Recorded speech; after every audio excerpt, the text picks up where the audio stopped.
आरोग्यम कार्यक्रम के सभी श्रोताओं को ध्वनि मित्र पांडुरंग पुराणिक का नमस्कार। और श्रोताओं, आज इस कार्यक्रम में हमारे साथ हैं स्त्री रोग विशेषज्ञ डॉक्टर रुचि सिन्हा। डॉक्टर साहब, बहुत बहुत स्वागत है। नमस्कार। नमस्कार पांडुरंग जी। फोन आ गया है, देखते हैं पहला फोन किसका है। हेलो हेलो, नमस्कार। आरोग्यम कार्यक्रम में स्वागत है। कौन बोल रहे हैं? जी, फूलपुर से समीम बोल रहे हैं, आजमगढ़ फूलपुर। अच्छा, हमारे साथ आज महिला रोग विशेषज्ञ हैं डॉक्टर रुचि सिन्हा। क्या पूछना चाहते हैं आप? जी सर, ये जो महिलाओं में एक कॉमन रोग है सफेद पानी आना या पानी आना, ये क्यों होता है, इसका क्या इलाज है और घरेलू उपाय भी बताएं। ये बहुत अच्छा प्रश्न किया, क्योंकि ये बहुत ही कॉमन, बहुत ही आम समस्या है महिलाओं में, बल्कि किशोरियों में भी। सफेद पानी यानी कि ल्यूकोरिया, जिसे हम कॉमन भाषा में बोलते हैं, यानी कि पीवी डिस्चार्ज होना, इसके अलग अलग कारण हैं और हर उम्र के साथ ये अलग अलग कारणों की वजह से होता है। कई बार ये आम बात भी होती है जिसका कोई गंभीर समस्या नहीं होती,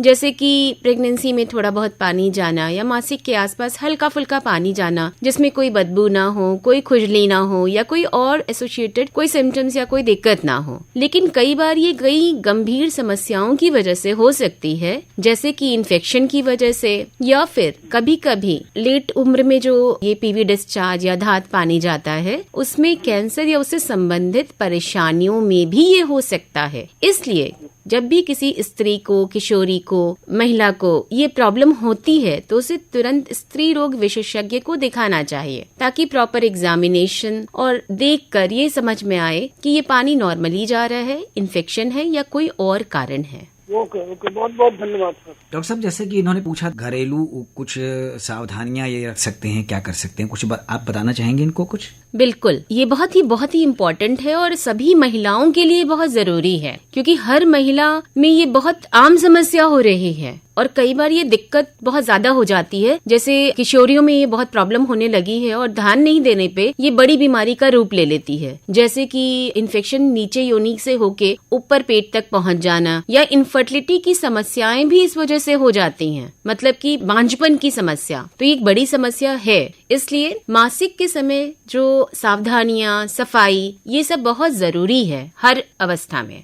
तो ये मेनली जो है साफ सफाई न रखने की वजह से एक ये आमतौर पे समस्याएं हो जाती हैं। तो किशोरी हो या वृद्ध महिला हो या बीच की उम्र की महिला हो, सभी को मासिक के समय जो पैड या कपड़ा तो बिल्कुल यूज नहीं करना चाहिए। पैड यूज करना चाहिए, जिसे 6 से 8 घंटे में बदल देना चाहिए। हेलो, कौन बोल रहे हैं? प्रणाम, हम नारायणपुर से मंजू बोल रहे हैं। अच्छा मंजू जी, हमारे साथ आज स्त्री रोग विशेषज्ञ हैं डॉक्टर रुचि सिन्हा। आपका प्रश्न पूछिए। हमें पूछ रहे हैं कि स्त्रियों में जो है मासिक का था तो बहुत तेज आने की, कोई स्त्रियों को जो है वो पाँव में खुजली उजली हो रही है। अच्छा मंजू जी, नमस्कार। आपका प्रश्न वो पहले तो आपने मासिक में खून जाने का ज्यादा बताया और नीचे खुजली के विषय में, तो ये 2 प्रश्न हैं जिनका मैं उत्तर देना चाहूंगी। मासिक की ये समस्या बहुत कॉमन है और मासिक में खून अधिक आना ये एक बड़ी बीमारी का भी संकेत हो सकता है और कभी कभी हमें उस पे दिक्कतें भी बढ़ सकती हैं। पीरियड से पहले आ जाता है, 4-5 दिन पहले। हाँ, ये बहुत जरूरी है जानना सभी महिलाओं, सभी स्त्रियों को, कि महीना जो होता है मासिक बिल्कुल समय देख के नहीं आता कैलेंडर से, ठीक है? थोड़ा बहुत आगे पीछे हो सकता है। अगर महीना एक हफ्ता आगे पीछे अगर होता है तो वो कोई दिक्कत नहीं, लेकिन अगर 15-20 दिन में ही महीना आ जा रहा है या 35 दिन 40 दिन के बाद महीना आ रहा है या उससे भी ज्यादा 2 महीने में, तो ये समस्या की वजह से हो सकता है, जैसे कि पीसीओ हो सकता है या कोई इन्फेक्शन हो सकता है या कोई और पीआईडी और अलग कारण होते हैं, ट्यूमर वगैरह में भी ऐसा हो जाता है। तो इसलिए बहुत ही जरूरी है कि अगर महीना 15-20 दिन में यानी कि जल्दी आ जाए, और या फिर 30-35-40 दिन के पश्चात आ रहा है या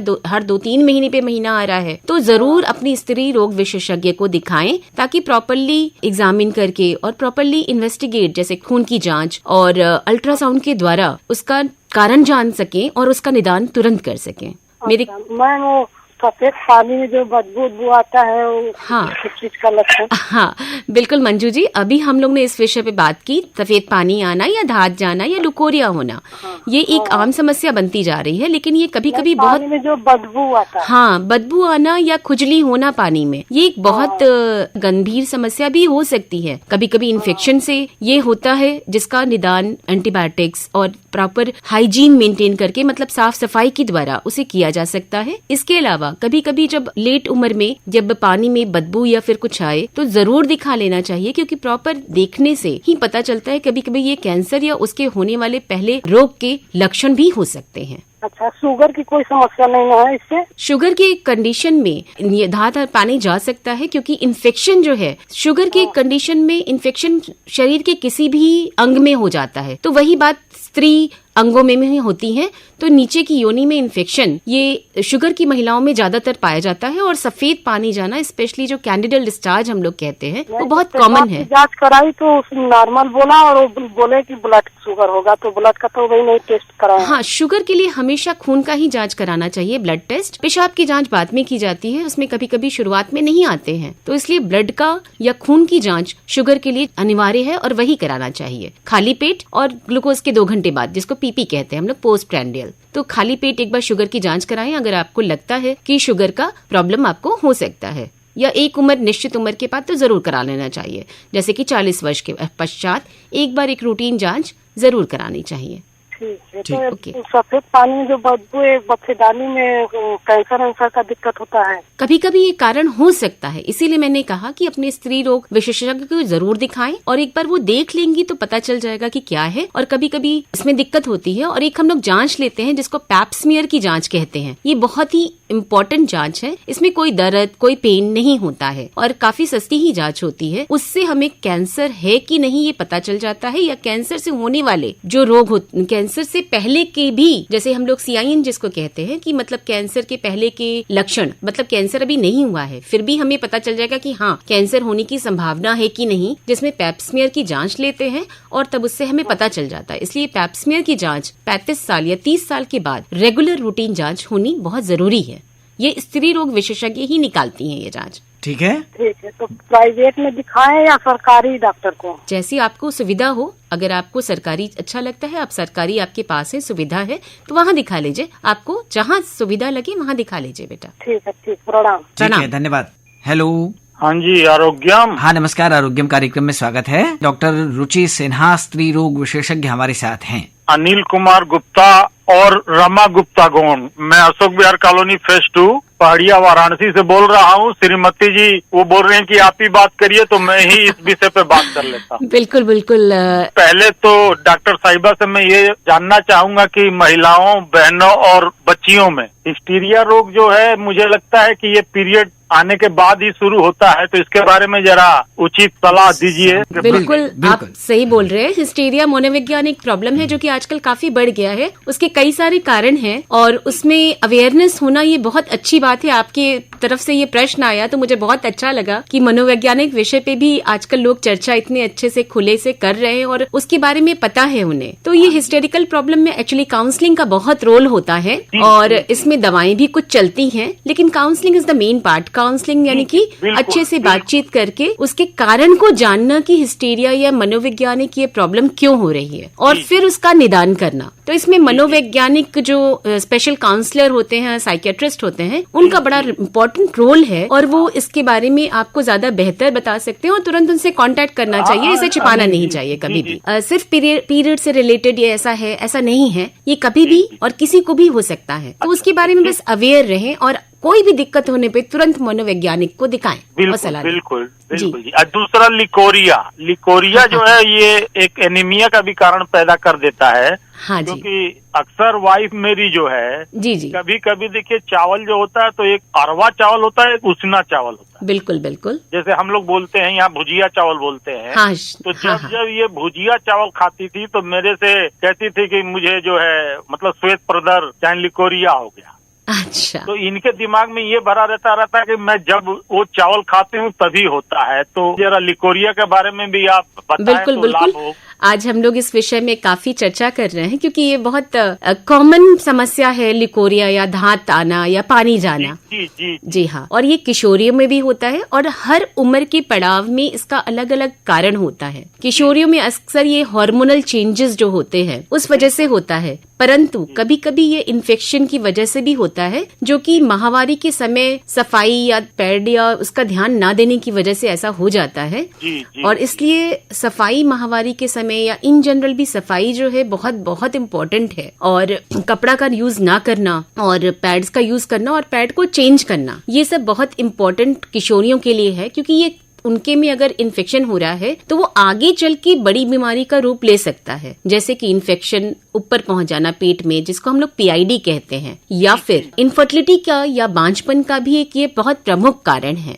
दूसरा जो है नॉर्मल रिप्रोडक्टिव एज ग्रुप में, यानी कि 20 से 35 साल की उम्र में जो महिलाएं होती हैं, उनमें भी ये पानी जाना या लुकोरिया कॉमन समस्या है। उसका कारण अलग होता है, मोस्टली वो इन्फेक्शन की वजह से होती हैं, क्योंकि वो एक्टिव होती हैं। और इसके अलावा एक्चुअली परेशानियां महिलाओं में ये है कि वहाँ पे ही योनि के पास ही पेशाब और लेटरिन का रास्ता है, और इस वजह से इन्फेक्शन वहाँ का बड़ा कॉमन हो जाता है। लेकिन उसे अनदेखा नहीं करना चाहिए। अगर पानी के साथ साथ उसमें बदबू आ रही है, या ज्यादा पानी जा रहा है, या पूरे समय महीने में पानी जा रहा है, या खुजली हो रही है, तो उसे तुरंत स्त्री रोग विशेषज्ञ को दिखाएं, क्योंकि उसका एक कारण इन्फेक्शन या कभी कभी बहुत कैंसर्स में भी, यानी कि कर्क रोग या कैंसर में भी ये कारण हो सकता है, जिसकी वजह से ये प्रॉब्लम हो सकती है। और स्पेशली लेट एज की जो महिलाएं होती है, यानी कि 35 से 40 साल की उम्र की जो महिलाएं या उसके बाद की वर्ष की महिलाओं, उनमें पानी जाना कभी भी अच्छा नहीं मानते, क्योंकि उनके में एक प्रमुख कारण कैंसर या कैंसर से होने वाले चेंजेस, जो 5 से 10 साल पहले भी कैंसर अभी हुआ नहीं है, लेकिन शायद 5 या 10 साल बाद वो हो जाएगा, तो उसके पहले भी ये एक लक्षण की तरह दिखते हैं। और उस समय हम लोग इसको एग्जामिन करके, मतलब स्त्री रोग को दिखाएं तो उसे एग्जामिन करके, उसकी जांच करके, जो मैंने अभी डिस्कस किया कि एक पैप्समियर नाम की जांच होती है जो 30 से 35 साल की महिलाओं में की जाती है, यानी कि योनि के भाग से, बच्चेदानी की मुख से हम लोग एक पानी लेते हैं और हाँ जी, पानी लेके उसका एग्जामिन करते हैं, और उससे फिर कैंसर है कि नहीं, या 5 साल बाद शायद या 2 साल बाद कैंसर हो सकता है कि नहीं, वो पता चल सकता है। ये एक बहुत अच्छी और बहुत इम्पोर्टेंट जांच है, जिसके लिए महिलाओं को प्रेरित करना चाहिए, ताकि वो लोग आगे आए और इस जांच को कराएं। जी जी जी, बहुत अच्छा। और मेनोपॉज, जी जी, जो औरतें जो है, मान लीजिए कि मैं वाइफ की ही बात करूं तब तो ये 58 इयर्स की हैं, चाहे 59 की हैं। हाँ बिल्कुल। बाकी मेनोपॉज जब शुरू होता है डॉक्टर साहब, तो हार्मोनल चेंज होते हैं। मेनोपॉज के बारे में भी जरा। हाँ, मेनोपॉज के बारे में एक संक्षिप्त बता देती हूँ आपको। सावधानी भी बता दीजिए कि हाँ। जो औरतें हैं ध्यान क्या रखें। और मैं एक और चीज भूल गया कहना कि हम लोग जो पानी छूते हैं, एक्चुअल में जब हम लोग बाथरूम जाते हैं चाहे तो पानी छूते हैं, तो औरतों को इसमें विशेष ध्यान रखना चाहिए। इन्फेक्शन का चांसेस कम हाँ, बिल्कुल। मैं जो पानी छूने की बात मैं पहले आती हूँ, उसके बाद मेनोपॉज पे एक संक्षिप्त चर्चा करते हैं। पहली चीज, पानी जो लेटरिन या बाथरूम के बाद जो सफाई करते हैं, किशोरियों में, बच्चियों में भी स्पेशली ये ध्यान देना चाहिए, क्योंकि माएं उसका करती हैं, तो वो आगे से पीछे का करना चाहिए, ना कि पीछे से आगे उसको साफ करना चाहिए। अदरवाइज योनि में या बच्चेदानी में इन्फेक्शन के चांसेस हो जाते हैं, और ये तो फिर बाकी उम्र की महिलाओं को भी ये ध्यान देना चाहिए। इसके अलावा कुछ महिलाओं में है ये हैबिट होती है, या उनके दिमाग में है ये कि पेशाब करने के बाद एक बार पानी से साफ कर लेना चाहिए। लेकिन क्या होता है कि जब साफ करती हैं पानी से, तो वो जगह गीली रह जाती है। गीली स्थान पे हमेशा इन्फेक्शन के चांसेस ज्यादा होते हैं, और फिर इन्फेक्शन, स्पेशली जो फंगल इन्फेक्शन होते हैं, वो बहुत कॉमनली हो जाते हैं। इसलिए मैं कहूंगी कि वो जगह को साफ और सूखा रखें। सूखा रखना बहुत बहुत जरूरी है, क्योंकि अदरवाइज बार बार इन्फेक्शन महिलाओं में हो जाएगा। दूसरी बैक्टीरियल है, फंगल इन्फेक्शन स्पेशली होता है, जिसको हम लोग रिंगवॉर्म या इस तरह की इन्फेक्शंस भी, अगर गीला रहेगा वो जगह तो हमेशा होगा। और जब भी हमेशा साफ करेंगे तो पता चला वो जगह ऐसे ही छोड़ देती है महिलाएं, और वो गीली रह जाती हैं। तो या तो मत साफ करें पेशाब के बाद, उसकी बहुत आवश्यकता नहीं होती है कि पानी से ही साफ किया जाए उस जगह को, बस वो सूखा और ऐसे भी साफ रखें। और अगर साफ कर रहे हैं पानी से, तो उसे किसी साफ सूखे कपड़े से उसे पोंछ के उस जगह को सूखा और साफ रखें।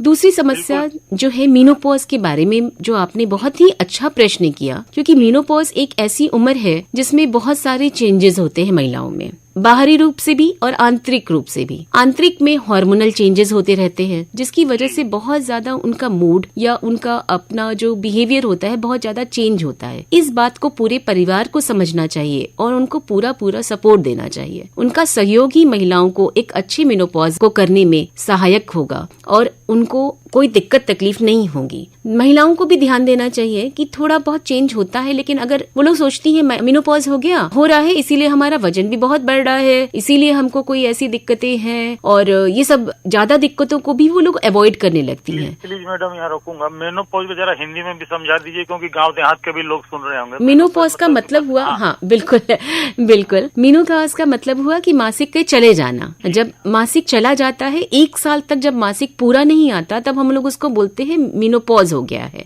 लेकिन ये चेंजेस जो हार्मोन वाले हैं, जो स्त्री हार्मोन की जो चेंजेस हैं, ये बहुत पहले से ही, जैसे कि 40-42 साल की उम्र से ही शुरू होने लगते हैं हार्मोनल चेंजेस। इन हार्मोनल चेंजेस की वजह से स्त्री का जो बिहेवियर होता है, या स्त्री के जो नीचे योनि का प्रॉब्लम होता है, जिसमें कि सूखापन लगना या जलन होना, ये आम समस्या होती है। इसके अलावा जो है उनके वजन पे भी असर आता है। उनको अपना ध्यान रखना चाहिए, योगा करना चाहिए, एक्सरसाइज करना चाहिए, खान पान पे विशेष ध्यान देना चाहिए, फल खाएं, हरी सब्जियां खाएं, नहीं तो फिर उनको प्रॉब्लम्स हो सकती हैं। इसके अलावा लेकिन अगर बहुत ज्यादा वजन बढ़ रहा है, या नीचे योनि में बहुत ज्यादा अगर उनको पानी जा रहा है या जलन हो रही है, तो फिर स्त्री रोग विशेषज्ञ को दिखाना चाहिए, क्योंकि ये हो सकता है कि उसी समय अलग कारण भी होते हैं, जैसे थायराइड का प्रॉब्लम, वो भी उस उम्र में कॉमन होती है। उसकी वजह से पता चला कि वजन बढ़ रहा है, और महिला सोच रही है नहीं मेनोपॉज हमें तो हो रहा है, इस वजह से हो रहा है। इसके अलावा योनि में जलन वगैरह अगर ज्यादा हो रही है, तो सिंपल मेडिसिन के थ्रू या क्रीम्स के थ्रू उसका आराम हो सकता है। और इसके अलावा अगर बिहेवियर प्रॉब्लम हो रही है, या बहुत ज्यादा इरिटेशन हो रहा है, या चेहरे पे बहुत ज्यादा गर्मी लगना, उसका पसीना आना, उसके लिए भी अगर ज्यादा हो रहा है, तो उसको महिला को दिखाना चाहिए स्त्री रोग को, क्योंकि आजकल बहुत सारी दवाएं आ गई हैं जिनसे इन सब में स्मूथली आराम से उसे आराम मिल सकता है, और उसको एक अच्छा संतुष्ट मेनोपॉज या महिला का मासिक खत्म होना जो अवस्था है वो एंजॉय कर सकती है उसको। जी, कृपया ये डायबिटिक महिलाओं को भी जो शुगर से पीड़ित हैं, उन लोगों के लिए भी क्या हो सकता है? डायबिटीज का ऐसा कंडीशन है जिसमें शुगर स्त्रियों में बढ़ जाता है, या किसी की भी डायबिटीज है तो उसका शरीर में शुगर ज्यादा है, तो इसमें एक तो खान पान का बहुत ज्यादा महत्व है। तो शुगर को हमेशा कंट्रोल करना चाहिए, जैसे कि खान पान के थ्रू या फिर मेडिसिन के थ्रू, या दोनों के थ्रू। ठीक है, तो महिलाओं में प्रॉब्लम ये होती है कि जब भी ऐसा डायबिटिक महिलाएं होती हैं, तो उनके में इन्फेक्शन बहुत कॉमन होता है, स्पेशली योनि का इन्फेक्शन या पीवी डिस्चार्ज, जिसमें कि नीचे भी इन्फेक्शन हो सकता है, या ऊपर पेट में अंडाशय में या बच्चेदानी में इन्फेक्शन हो जाना, जिसको हम लोग PID कहते हैं। वो इन्फेक्शन बहुत कॉमन हो जाता है डायबिटीज में। लेकिन अगर वो महिलाएं शुगर अपना कंट्रोल रखेंगी, तो ये इन्फेक्शन बहुत बहुत कम हो जाएगा और ना के बराबर होगा। एक और बात मैं कहना चाहूंगी कि धात पानी या लुकोरिया के बारे में एक आपने प्रश्न किया था। तो लुकोरिया का जो हम लोग ट्रीटमेंट करते हैं, उसमें देखिए हमेशा जो है महिलाओं और पुरुष दोनों ही उत्तरदायी होते हैं, और इसीलिए ट्रीटमेंट जो, क्योंकि एक से दूसरे को इन्फेक्शन होगा और दूसरे से फिर उसको हो जाएगा, तो मोस्टली जो है दोनों का ही इलाज होता है, और दोनों के लिए हम लोग ट्रीटमेंट देते हैं, और दोनों को एक समय में ही वो एंटीबायोटिक या ट्रीटमेंट लेना चाहिए।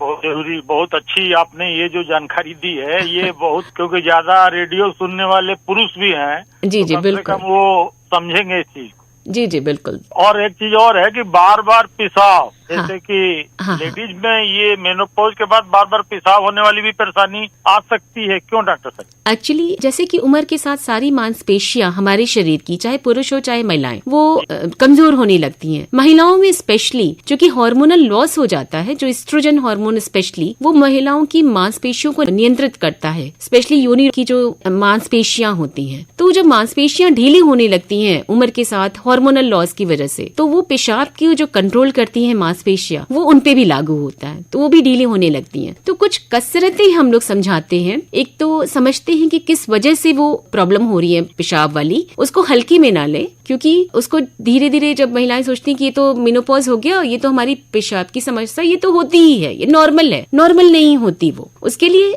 दिक्कत है। कई तरह की दिक्कतें होती हैं। एक जैसे मैंने बताया मांसपेशियों में प्रॉब्लम हो सकती है, जो कि हार्मोनल एज के रिलेटेड चेंजेस हैं। उसमें जो है एक्सरसाइज का बहुत बहुत इंपॉर्टेंट रोल होता है। एक स्पेशल तरह की कीगल्स एक्सरसाइज हम लोग बोलते हैं, जिसमें उसको बताते हैं कि इस तरह से एक्सरसाइज करने की वहाँ की मांसपेशियां जो है मजबूत हो जाएंगी और ये पेशाब की समस्या खत्म हो जाएगी। इसके अलावा इन्फेक्शन की वजह से भी पेशाब का बार बार होना हो सकता है, क्योंकि हार्मोनल चेंजेस की वजह से मांसपेशियां जो बच्चेदानी की लेयर होती है या फिर योनि की या पेशाब की रास्ते की जो लेयर्स होती हैं, मतलब कि जो उनका रास्ता होता है बहुत पतला हो जाता है और वो इन्फेक्शन के लिए बहुत बहुत ईजी हो जाता है इन्फेक्शन होना, क्योंकि जब पतली दीवार होती है तो उसको कोई भी भेद सकता है, मोटी दीवार को भेदना बहुत मुश्किल है। इसी प्रकार से उम्र के साथ जब वो पतली हो जाती है वहाँ के रास्ते, तो इन्फेक्शन बहुत कॉमन होता है। तो इन्फेक्शन को जान के समझ के उसका निदान करें और उसको स्त्री रोग विशेषज्ञ को जरूर दिखाएं। इसे आम समस्या मत मान लें कि मेनोपॉज होता है तो ये पेशाब की समस्या कॉमन है, ऐसा नहीं है। ये कोई ना कोई परेशानी या दिक्कत है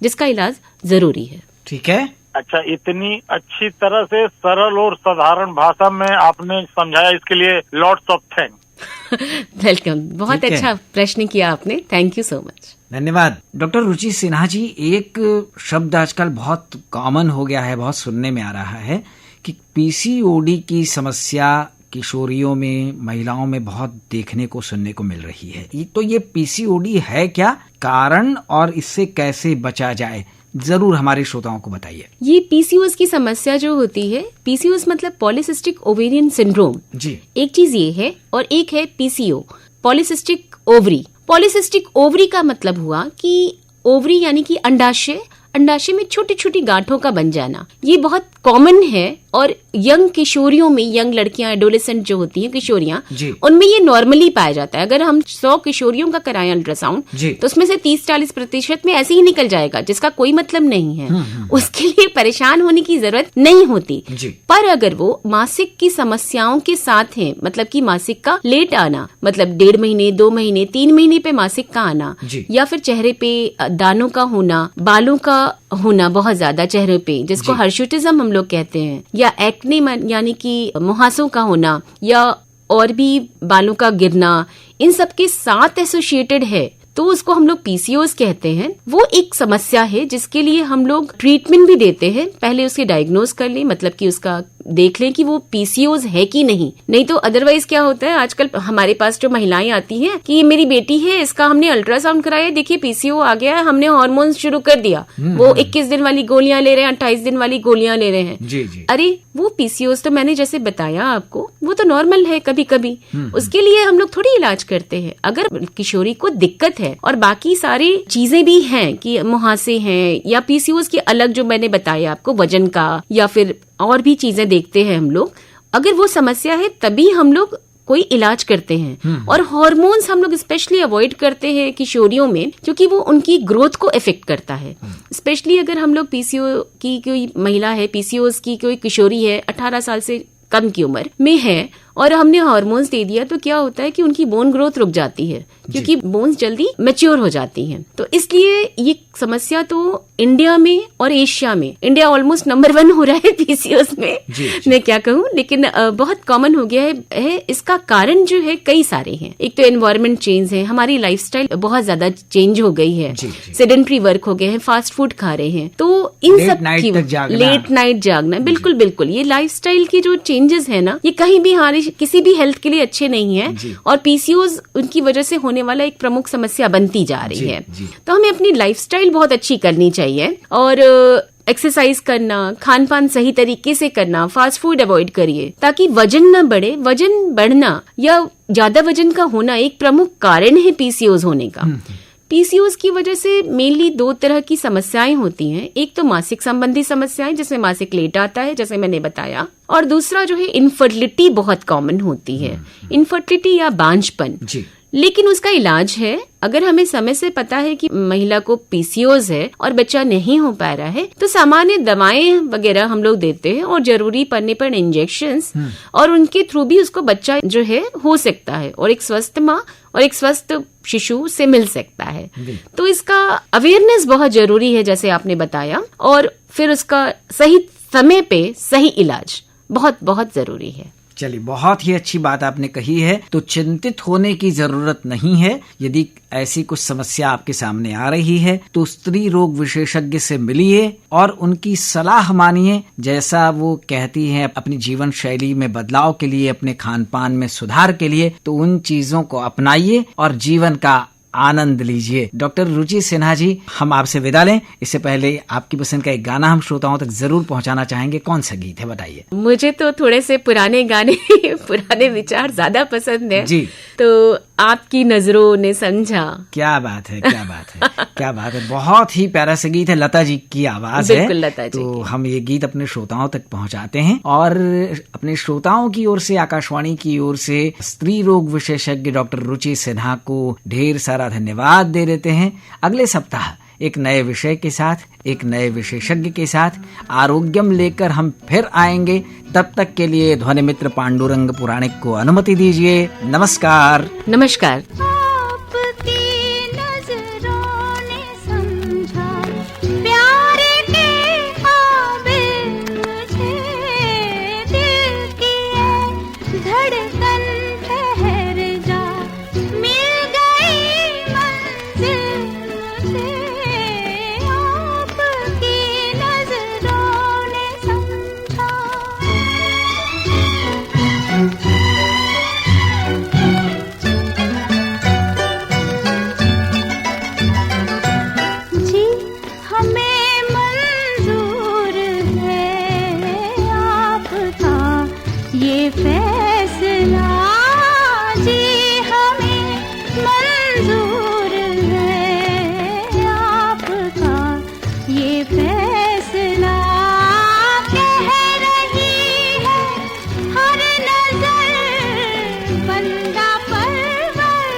आपकी मंजिल